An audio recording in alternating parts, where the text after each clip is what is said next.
presentation on work from home and how to secure the work from home environment and how we need to sanitize the current challenges that we are facing in the digital world.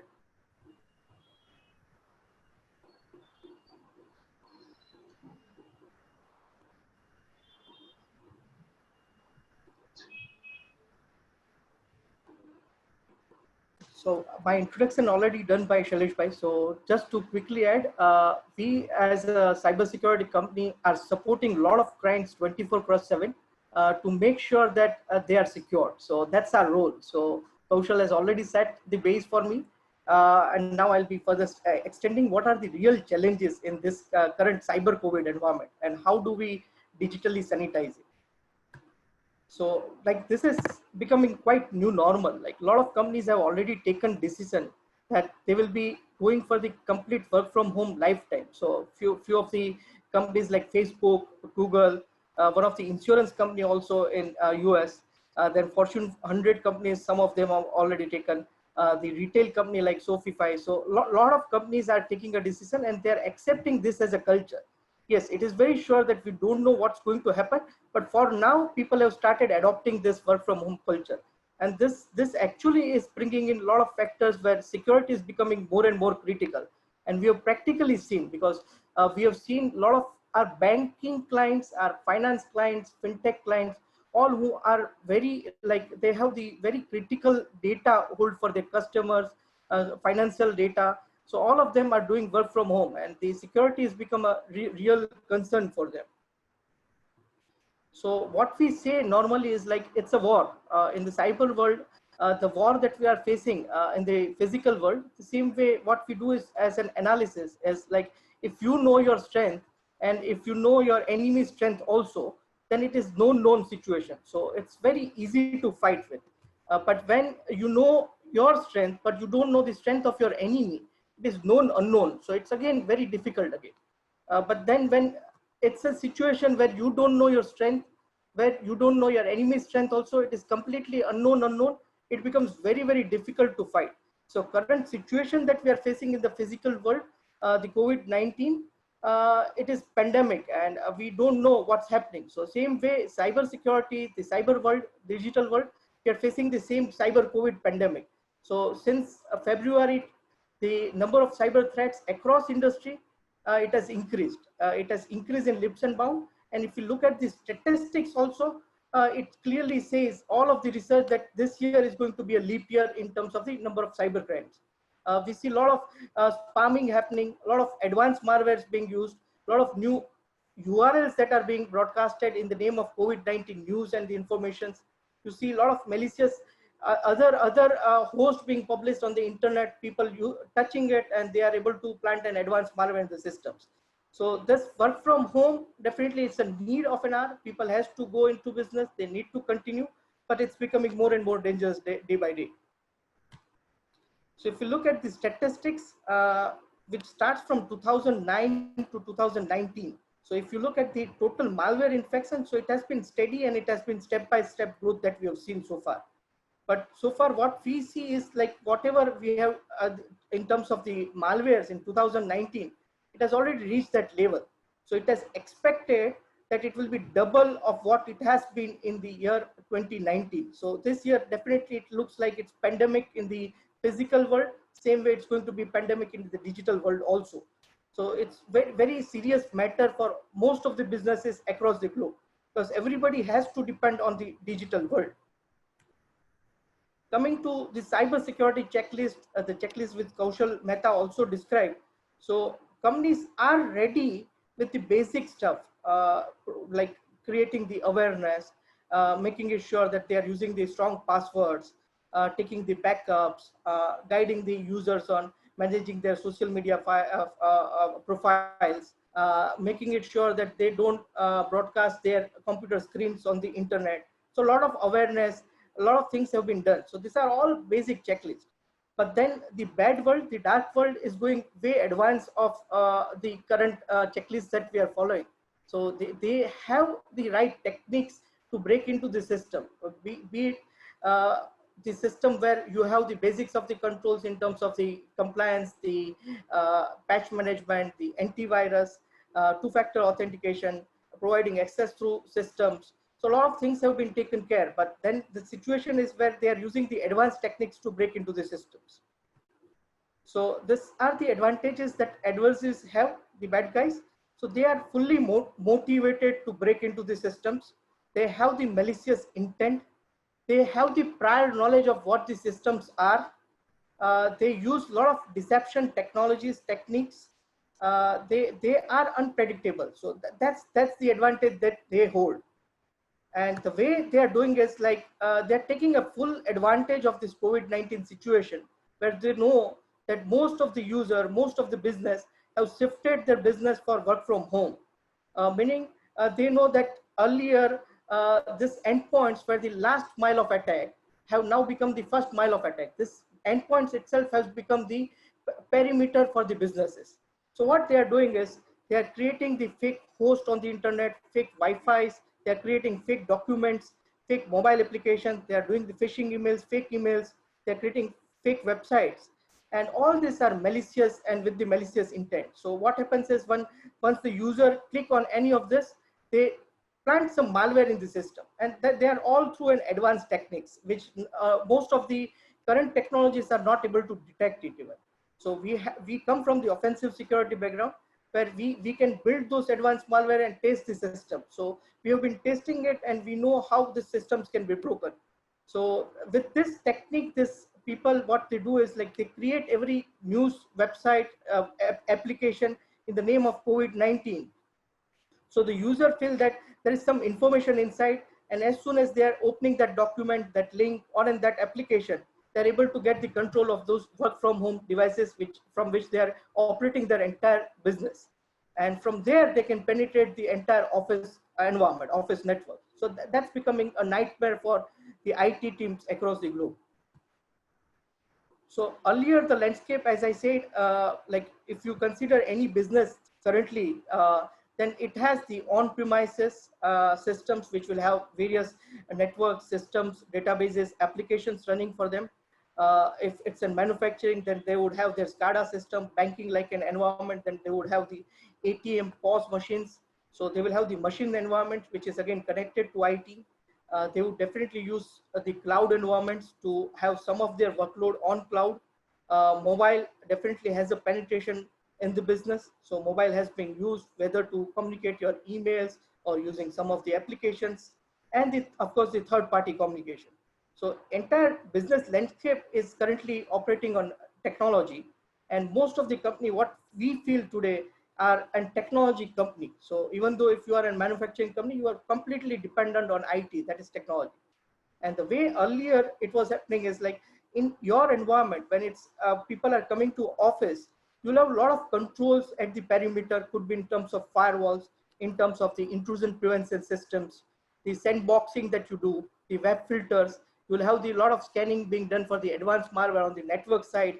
You will have the compliance being checked, tested for using a network access control systems. But then all of this was there on your office environment.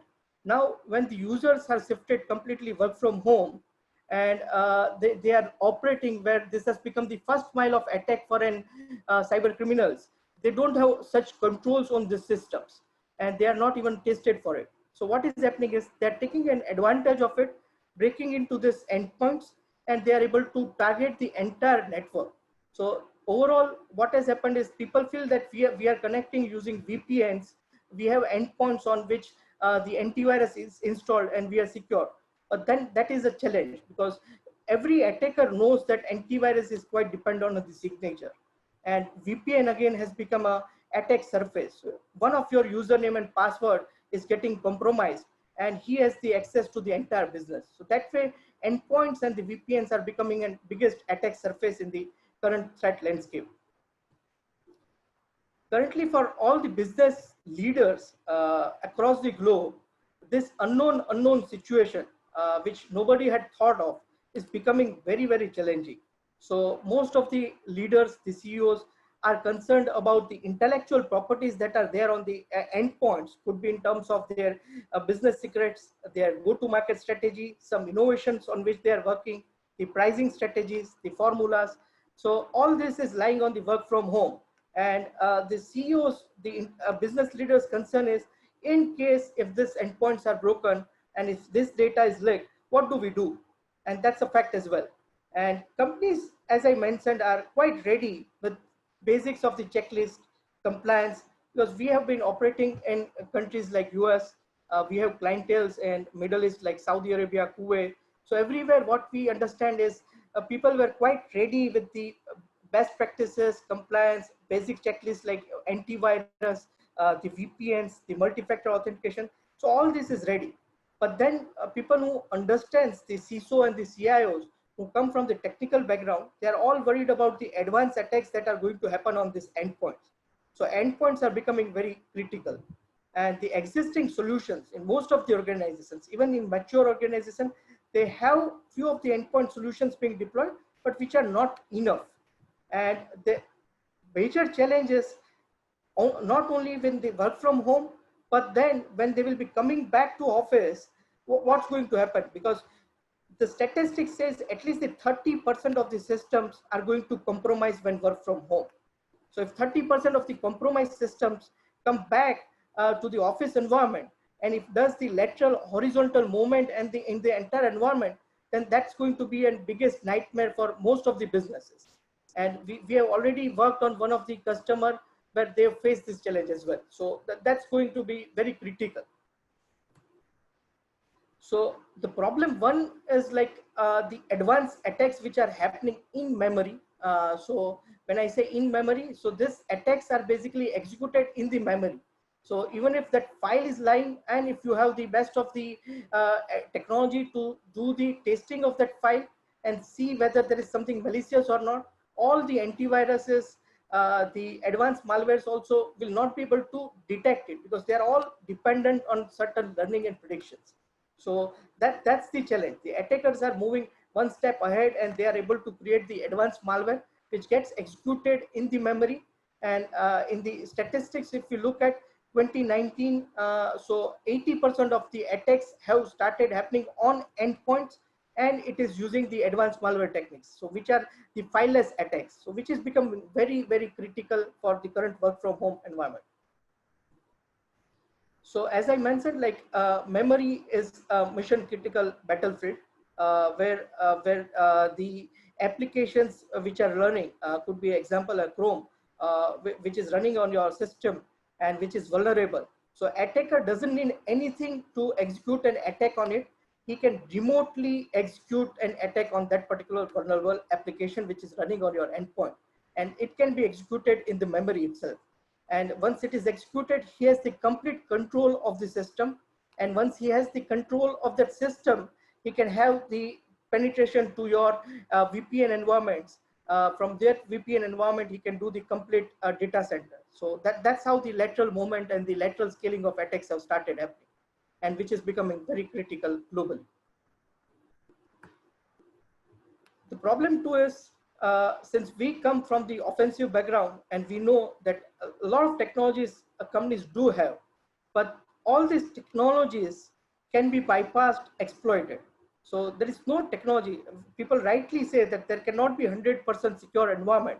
So the challenge is, this technologies can be bypassed, and once it is bypassed, the challenge is within your environment, because this user which is having access to the entire network, entire business landscape, he can actually penetrate the environment. So that's becoming very critical. So companies do have a perception that we have a lot of technologies being deployed, and now we are secure. But then the challenge is this: all technologies can be bypassed. So that's the problem with the traditional technologies that are in place. So now, as InfoPercept, like as I mentioned, we have been providing 24/7 security operations to a lot of clients globally. We have banking as our clients, we have financing company as our clients, fintechs as our client, where the data criticality is too high. And what we adopted is like we work same way the attackers are currently working. So what we do is we are also creating the deceptions on the endpoints. Meaning what we do is we install a very small agent on the endpoints which are work from home, and this agent has the capability to morph the application which are running. Because in this work from home environment, it is practically impossible to have the complete compliance, have the complete patching done 100%, having the complete signature that is being pushed on the antivirus. So all this is little difficult. And sometimes if you skip one of the endpoints also, then also, as I mentioned, it has become the first perimeter. It can penetrate the entire environment. So we are doing the very similar work by deploying the agent on all the endpoints. So we have clients across where they had 5,000 systems, 15,000 systems, on which we rolled out this agent. So this agent has the capability to morph the application, meaning if you are running a vulnerable Firefox, Chrome, or any Adobe or any other application on the desktop, which is vulnerable and where there is a threat of an advanced malware being pushed on it, this particular agent will create multiple DLLs for that particular application. So this attacker who is trying to target will never be able to attack the right spot. And that's where we completely protect with a tactic rather than any methodology. So this is a technique that we are using, which the attackers are currently using, of creating fake host, fake URLs, fake application. Same way what we are doing is we are doing the fake applications so that they are not able to penetrate the environment. So if you look at this scenario where attacker is right now hitting the arrow on the target, so currently he can see that target and he has the arrow, so he can definitely hit the right spot. So second scenario is something where you will create multiple target for him. So it's difficult for him to hit the right spot. In the third scenario, what we do is post pushing that agent will create multiple targets and it will constantly move, which is called as moving target defense. So once this agent is deployed and this moving target defense is up and running, the attacker will never be able to hit the right spot. That's how we are protecting this work from home endpoints. But then, as security cannot be 100%, we are still not relying on this. As a second step, what we are consulting the customers across the globe is we are talking about the isolation strategy, which we have executed for a few clients already. So what we do is companies who have started bringing their desktop back to the environment, same like what we have done in the physical world, where somebody from the foreign is returning back to his country. So he has been strictly asked by the government to do the isolation and do all the testing for 14 days, and then he is allowed to go back to home. So same thing we are doing in the digital world. So all these machines which are there on work from home, what we will do is we'll create a small isolation environment where all these systems, once they are back to office, will be tested thoroughly. We'll do the complete assessment, and once they are okay and they're not compromised, we allow it in the actual office environment. So this is the same concept of the physical world which we are taking in the digital world. And this has given us good results because, as I said, like 30% of the systems are expected to be compromised. So in this sense, with our techniques, we are able to locate the systems which were already compromised and tell the client that, see, if you would have plugged the systems in the environment without doing the thorough compromise assessment, it would have badly affected and it could have been a nightmare for us. So that's the scenario. So we are creating an isolation strategy for clients. So in this isolation strategy, we'll have few decoys being deployed. We'll have few scanners being run on these systems, with which we'll able to know that what is compromised and what do we do on this. And once it is tested, we patch it well in case it is compromised, and then we allow it to be plugged into the actual network. Second is like, since these attacks are so advanced that we can still not rely that after doing the endpoints with the moving target defense, doing the compromise assessment in the isolation environment, we still do not want to rely on this particular testing that has been done. So as a third step, what we are doing is we create a complete environment, the way the hackers have done in terms of creating fake URLs, the fake host, the fake Wi-Fi points, fake documents. And once we click on this fake documents, they were able to plant the malwares. Same way, what we are doing in the office environment, we create decoy, which is nothing but an deception. So this decoy is nothing but a fake system. We also create fake files, we create fake servers, we create fake databases, we create fake username and password, So in case an attacker is still relying on any of these endpoint servers or anywhere in the network and is trying to do some lateral movement, what we do with our background, we know where this fake decoy needs to be planted. And as soon as the attacker tries to attack horizontally, we will immediately come to know that that system is trying to attack horizontally, and we will be able to isolate the system. So this is something that we are doing in the environment to protect against the advanced attack at the third step. So this is a small example where we have one infected host, one normal host, one client decoy which is created. Then we have the DB server, the app server. And once this infected host is communicating with our client decoy with the broadcast, we'll come to know that this host is actually communicating to the decoy, which it should never communicate to. And we'll immediately understand that this system is infected and it's already compromised. So that's how we are detecting this system which are infected using this. One more example to this is like attacker who is sending and phishing email to the user. Now user with all the awareness is still clicking on that URL, and now that attacker is able to plant something in that particular system. Attacker is already inside that system, and now through his system he's trying to do the lateral movement in that environment. So what we'll do is normally by default the directory server username can be taken by the attacker very easily. So what we will do is that will be the first spot that attacker would try to target. So we'll have few fake servers, the fake username passwords that will be lying on the directory server. And once this user is trying to do a password spray, on any of this username password, which he should never be touching, we'll immediately come to know that attacker is already inside and is trying to do a password spray. So we are using the same concept with the attackers are using currently of creating fake things and tapping the users. We are doing the same in the real environment where we implement the traps for the attackers. And as soon as the attacker is touching those traps, we'll come to know and our SOC team will immediately alert that this is what is happening. And the fourth step that we are doing for our client is like we operate 24/7 active monitoring on the entire environment, be it their endpoint, be it their VPN surface, be it their entire IT landscape. So we monitor the logs constantly. We do all kinds of correlations which are required so that in case there is some attack, we can immediately know. So this is what we do 24/7 in terms of monitoring and the threat hunting. The architecture that we suggest is kind of defense in depth for our customers, where we implement technologies like EDRs, which is on the endpoints, so which has the capability of detecting advanced malwares, which has the capability of detecting signature-based malwares. So a lot of things that will be taken care by EDRs.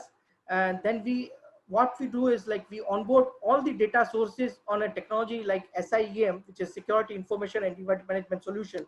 So this technology has the capability to onboard logs from devices like routers, switches, firewalls, application server, database servers, the cloud environments, the endpoints, the directory servers. So every log, the security logs will be onboarded on SIEM, and we'll write various use cases on when it needs to be alerted. And we also do a correlation of these logs on an SIEM platform.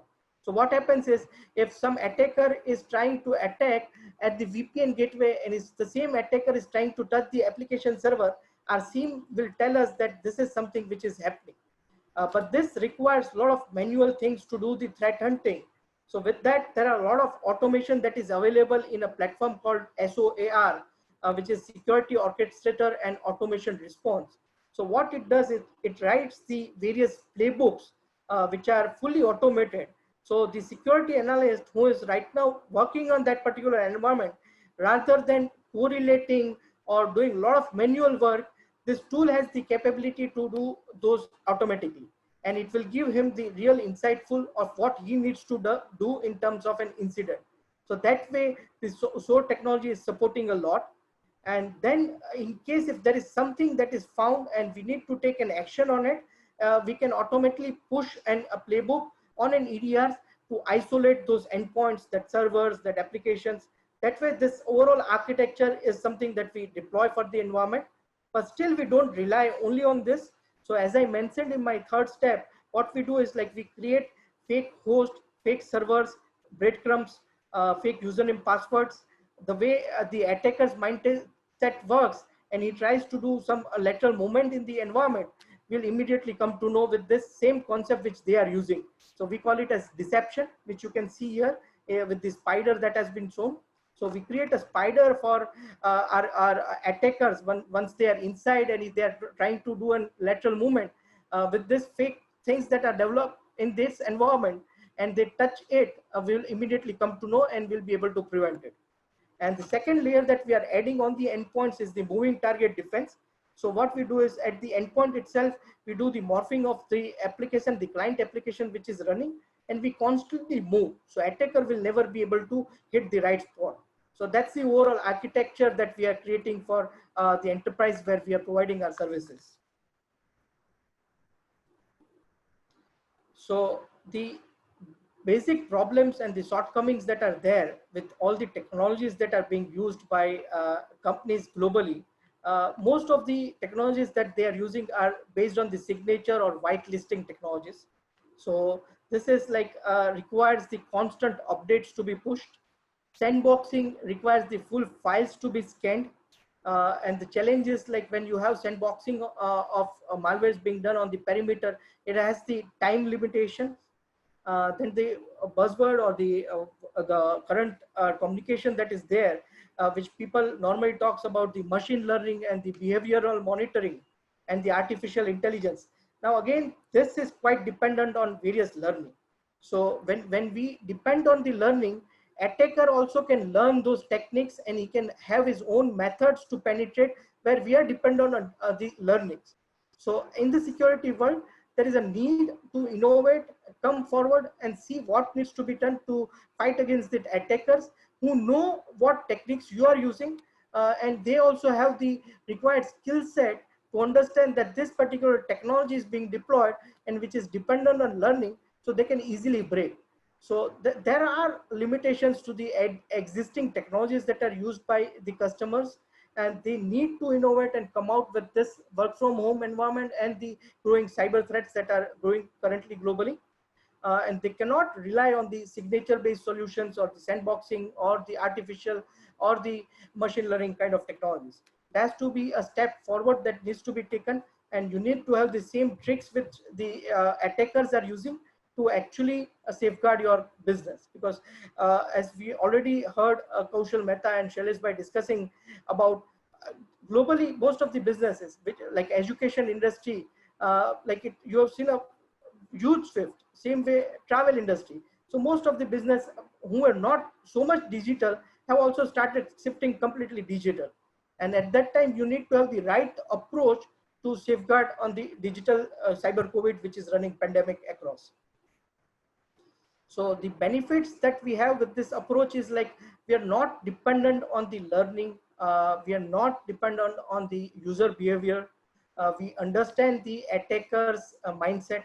We know how they are going to do the lateral environment, how they are going to compromise the endpoints, how they are going to create codes which can be injected on the endpoints on the servers, how they can bypass the VPN as an attack surface. So a lot of things which we work with the mindset of an attacker, and we have the right strategy, the formation that is deployed in the environment, and this actually helps to safeguard. So that's the benefit which we bring for our customers and which we have already implemented across.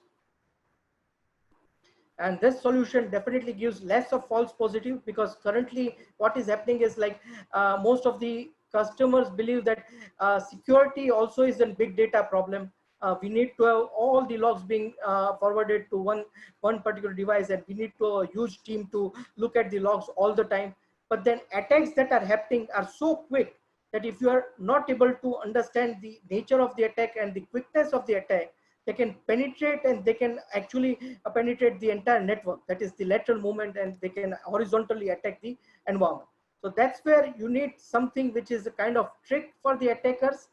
We can come to know immediately on his action that he's trying to do, and we need to have the right action on it. So those are the kind of things that we actually need to bring in into the business environment. So a little background on InfoPercept. Since we work very less in the Gujarat market, we have few clienteles, but then probably our focus always has been Africa, Middle East, Southeast Asia, US. So those were the regions where we had been focusing.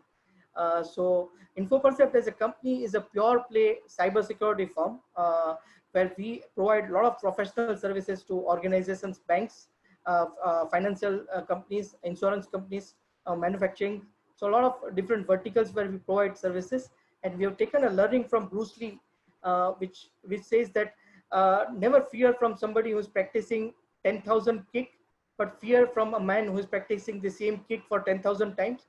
So what we have as a culture is like we eat, breathe, and drink security, and that's the only thing that we do, which is cyber security. So that's a brief about our company, InfoPercept. So that's it with my presentation from my side, and very open to the Q&A session for all those who have questions on what should be done in terms of protecting your data, the environments, the work from home scenarios, and what should be the digital sanitization strategy system. Thank you, Jaideep. It has been wonderful. And as I can see, there are so many points of vulnerability, and this is all-time high, especially when the work from home environment is at its peak. Yeah.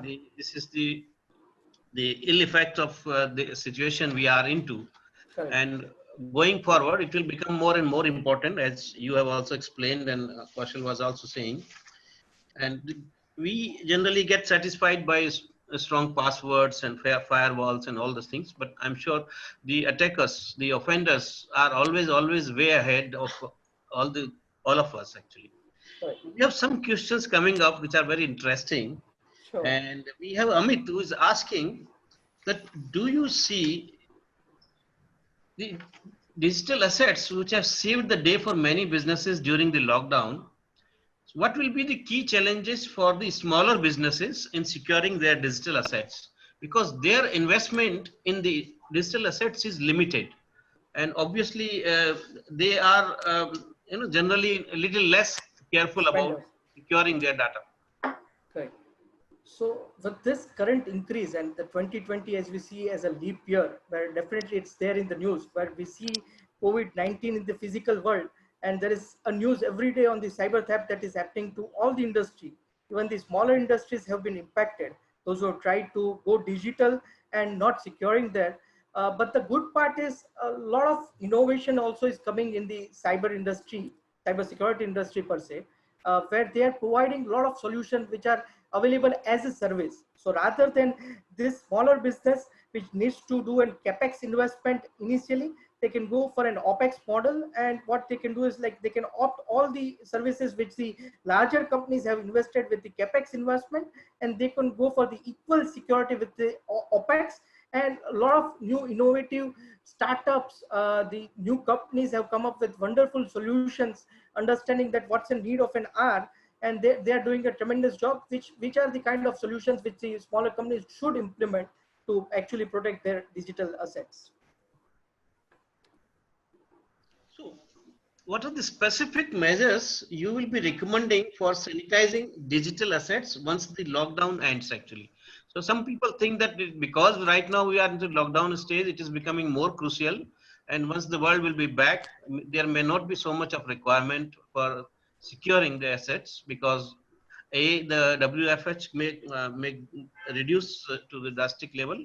People will come back to the original way of style of functioning, which many of us do not believe, but they feel there can be, because human nature is such that maybe after 6 months the public memory is short, and जैसे आपने बोलते हैं, like that would be the situation. Yes. So I definitely agree to the perception that is there, but as I mentioned, the endpoint, which was the last mile of defense in the actual environment, which became the first perimeter, and all the statistics which are there across the industry, which says at least the 30% systems are going to be compromised. So if the businesses don't take it seriously, they don't sanitize it when they bring the systems back, so that can become a real challenge. So what will happen is, like, since this year is going to be leap year, there are going to be a lot of advanced malwares that are going to be produced in terms of ransomware and many other advanced malwares.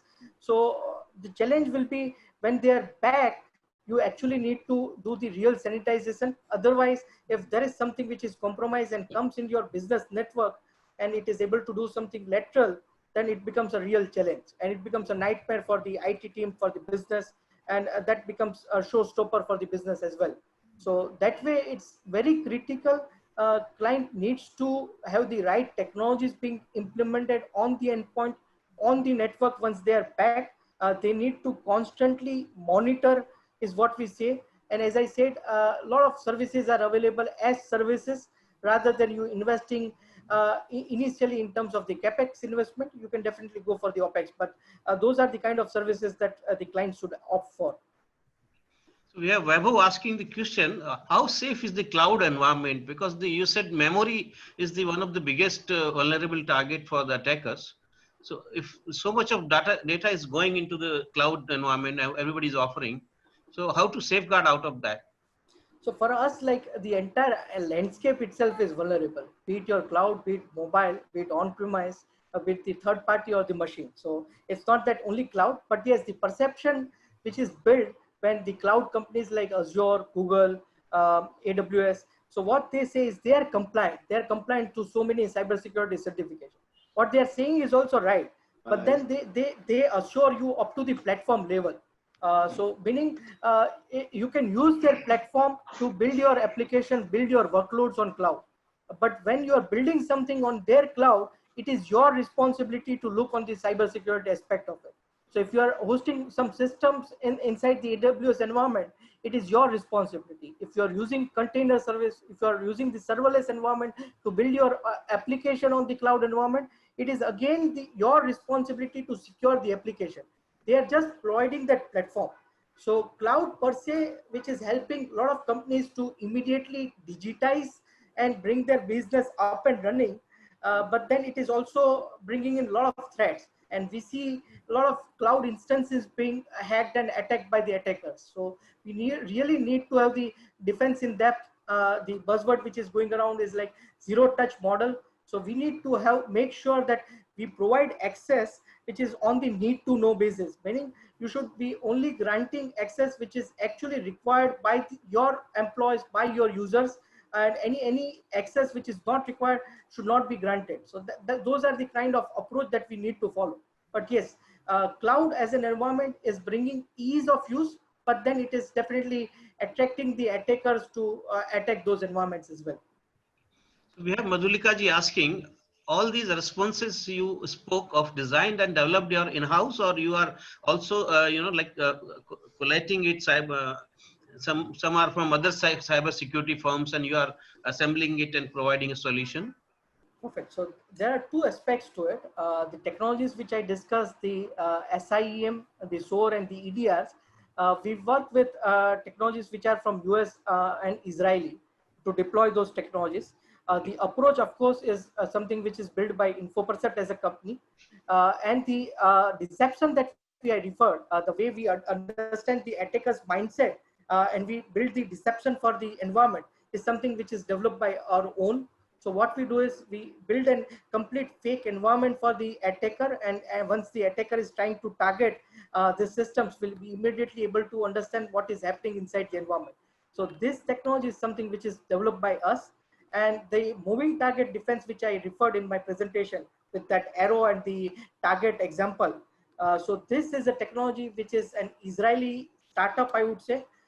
Since we come from the offensive background and we have been testing all kinds of endpoint technologies, and suddenly it became a huge need to go complete work from home, and we had tested all the technologies. We were very clear that this is not the right technology and which can be broken, because we know the tricks to break it. So we have been working very closely with this researchers, and we have built this moving target defense, and currently we help that company to globally roll out this technology for a lot of their clients, our clients. So that's the overall approach. So our combination is a package which has few solutions which are used from the market, and then we have our own product for the deception, and we work closely with the Israeli product. So it's a kind of defense in depth strategy that we follow. where we have a lot of technologies that are deployed to actually safeguard businesses. So we have Mr. Anil Sahu is asking how safe is the Zoom app, and as there were several articles and continuous, the reports about whether it's being safe or not, and our branch secretary Ashok also has the same question. Can Excellent. you elaborate on that? Yes, very much. So as I said, like Zoom is again an app, right, which is getting installed in your endpoint. And there were two aspects when this Zoom got targeted globally. One was like they were able to, attackers were able to brute force the meeting ID, participate on those meetings where there were not more enough access control being implemented by Zoom. And once they are inside, they were able to set the UNC path, and this UNC path had some file which was actually getting executed in memory. So the attack which I described during my presentation, which is the advanced tactic being used by the attackers, is a in-memory attack which they execute. And once you click on this UNC path, and they were able to execute the in-memory attack on those endpoints and get the complete access of those systems. So that's where you need to have a certain solution so that this in-memory, the memory evasive attacks are not penetrated on your system. Could be your endpoints, could be your server, could be your database server. So that's where it is very critical. And the second thing was the fileless attack which happened on the Zoom application itself, where attackers were able to penetrate the Zoom application without even going for the UNC path. Meaning, as I mentioned, these are the fileless attacks. So in case if you are running some application which is actually vulnerable, so attacker will be able to hit the right spot and target those endpoints. So that's where we are talking about the moving target defense as a concept, where even if this application which is running and which is vulnerable, if the attacker is trying to target, it will constantly move. So even if those attacks are being targeted, it can be safeguarded. Because Zoom is one example which we know, but then there has been a lot of other threats also which has started happening and which are happening as well. So it's becoming very critical in terms of the advanced malwares and the in-memory attacks that are happening globally. So we have Mr. Manish asking, there's always conflict between CTO and the CFO. The chief technology officer is always asking for more and more investment to constantly upgrade the security services, while CFOs see it as an expense which is avoidable or not so frequently required. How do you propose to solve this conflict? So normally, like I have always been on the other side of the table. I've never worked on the client side. So always my role is to convince the CIO, CISO, and CTOs that you need to invest in cybersecurity. And of course, the approval comes from the CFO. So what normally we take as an approach is like we do a maturity assessment, we do little offensive security, and we showcase that these are the kind of possible penetration that can actually happen in our business. And this is actually a huge business risk and for which the budget is required. But the trend is changing. Everybody understands globally that cybersecurity is important. So I started off my career since 2004 into this field, where that was a case where people were not investing much in this. But since 2013, there has been a complete shift and people do understand. Even CFOs have the required budgeting being done for the cybersecurity investments, and it is increasing every year. So that way, it is the approach that is taken. Okay. We have Mr. Pankaj Bora with a question. Kindly. Yeah. Jaideep bhai, Yes, congratulations for a very informative and detailed presentation on cybersecurity. I'm sure all our participants are enlightened by today's presentation. I had an apprehension about or a question about the Zoom platform of video conferencing. Though Shailesh bhai has asked the question and you have explained that how hackers can get into our system through Zoom platform, but a lot of apprehensions are there in the minds of users. The Zoom application itself access the device of the users. Is it right? All remote meeting systems, be it Zoom, Teams, they all will have access. So that is something which is not only with Zoom. You use WebEx, Teams, or the new BlueJeans, any technology which you use, they will definitely have this access. But the perception is set because of Zoom's background of China. So that's how it is actually driving it. So it is not the case that other technologies which are available for the remote meetings are not going to have access to the system, because they are definitely installing an application, right? So in case there is some code which is injected in this client application and which actually is done by an adversary, then it can harm. So probably it's not only Zoom, any other technologies. In the future, currently it has been Zoom which was targeted, but very soon we can have a news on Teams and the other platforms as well. So we cannot think that it's Zoom which is in problem, all the technologies. So we as a business need to make sure that we have the right technologies in place, so that in case, even if this application which we are using are vulnerable or there is something which can evade, we need to have the protection strategy for it. One more question, Jaydeep. Yes, sir. Every day we have been receiving scores of unsolicited mails. Correct.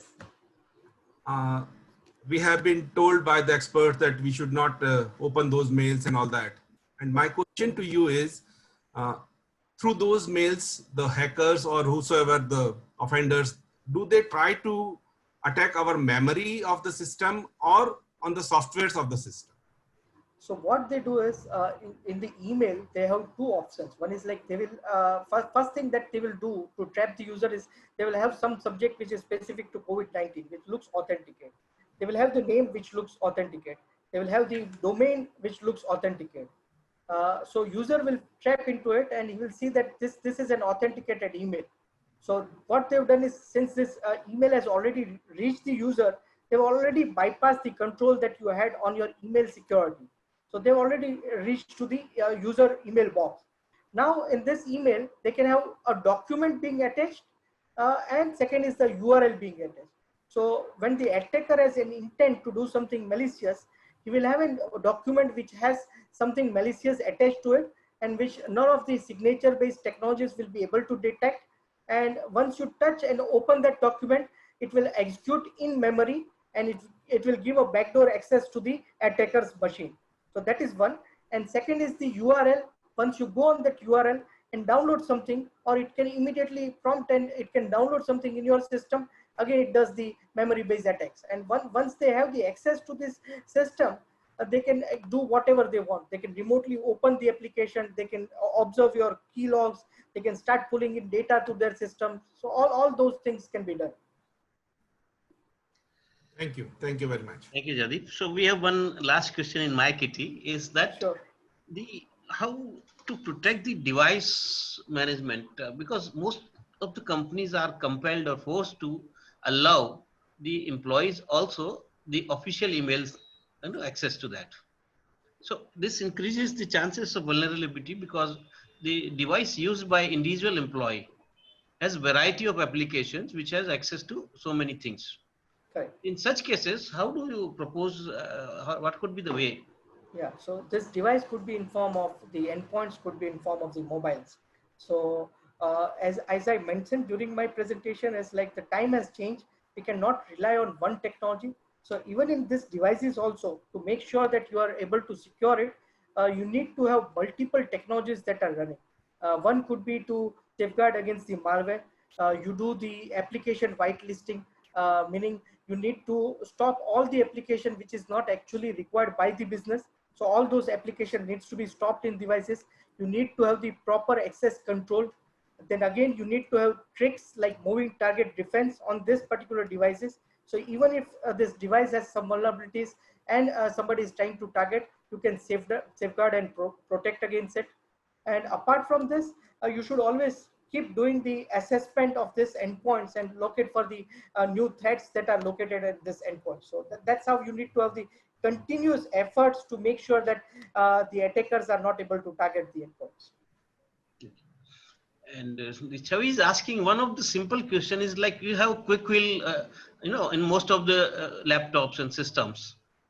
Now there are more such similar systems. So is it advisable to run multiple systems to ensure better security? As I mentioned, the technology like Norton and Quickheal and all, so many others. So there are different flavors that are available. Quickheal is a good example for a signature based or the behavior based or the artificial intelligence and machine learning based technology. which does the continuous scanning for the malware. But then this has certain limitation which can be bypassed, because people who know that it is dependent on learning, we can have the tricks around it to bypass, because we can have a new payloads which are executed which is not there in their signature, which they have never learned as a behavior, and which can be penetrated in that environment. So what you need to do as part of your defense in that plan is, definitely you need to have quick kill plus something which does the advanced malware protection, which is based on certain tricks and is able to protect. We have gone to a level. What we do is like we create some fake files in the systems also. So as soon as the attacker has already bypassed the particular system and he already has the access to that particular system, so what we do is like we create few files which says that confidential information of the CEO, payment card data. So those are the kind of files that will be lying in the endpoints where we are providing services. And even if the technology is bypassed and they have access to that desktop, and as soon as they target or touch this particular file which we have created, we'll immediately come to know that the attacker is trying to target the entire machine. So those are the kind of things that you need to make sure that you are able to protect your environment. So it's not one solution which is effective enough to protect, but you need to have multiple process, multiple technologies in place to actually safeguard the systems. Wonderful, Jaideep. And this dispelled our so many illusions which we had in our mind. And while the security is equally, equal requirement of large corporate as well as SMEs or for even individuals, but the criticality goes up as your, the transaction, your turnover, your number of transactions, and number of the safest environment you want to create and related to that actually. So naturally an audit is required by experts like you at what level one has to go and what level they should invest. And as you said, the capex versus opex, that option is also there. So while the large corporates can afford capex, the in between path for the middle is to treat it as an opex, like how Microsoft Office has done, can use it pay as per use, right?